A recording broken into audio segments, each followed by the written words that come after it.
Dje në ora 14:50 në sektorin për punë të brendshme Tetov është raportuar se në kodrën e diellit tek vendi i quajtur Cili Pashina ka mbetur i lënduar një person.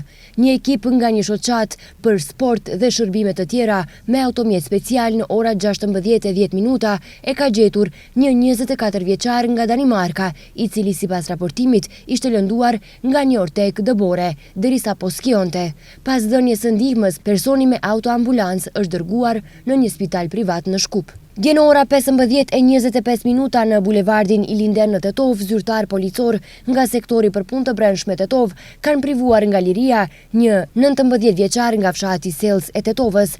Gjatë një kontrolli në trafik është konstatuar se ai drejtonte automjetin e udhëtarëve Volkswagen Golf pa patent shoferi. Automjeti është konfiskuar dhe pas dokumentimit të rastit ndaj tij do të vijojë para shtresë përkatëse. Dje në ora 14:30 në rrugën Vëllezri Gjinoski në Gosivar, zyrtar policor nga Departamenti për punë të brendshme Gosivar kanë privuar nga liria 2 persona nga Gosivari. Gjatë kontrollit tek njëri është gjetur marihuan. Ata janë ndaluar në stacionin policor dhe pas dokumentimit të rastit do të përpilohet para shtresë përkatëse. Dje në ora 20:40 në Departamentin për punë të brendshme Gosivar, një 60 vjeçar nga fshati Raven ka raportuar se rreth orës 17:40 në sallën e sportit të shkollës fillore në fshat, djali i tij 15 vjeçar është sulmuar fizikisht nga 4 bashkënxënës, po ndërmerren masa për zbardhjen dhe dokumentimin e rastit. Dje në ora 13:20 zyrtar policor nga sektori për punë të brendshme Tetov kanë privuar nga liria një 25 vjeçar nga Serbia për shkak të dyshimit të bazuar për kryerjen e veprave penale, ndërtim pa leje dhe uzurpim i pasurisë së paluajtshme, të dënueshme sipas nenit 225 dhe nenit 244 A të kodit penal.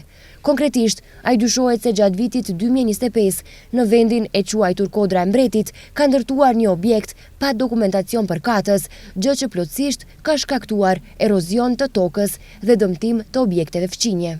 Gjatë ditës së djeshme në zonën e sektorit për punë të brendshme Tetov është kryer kontroll i automjeteve dhe shoferëve.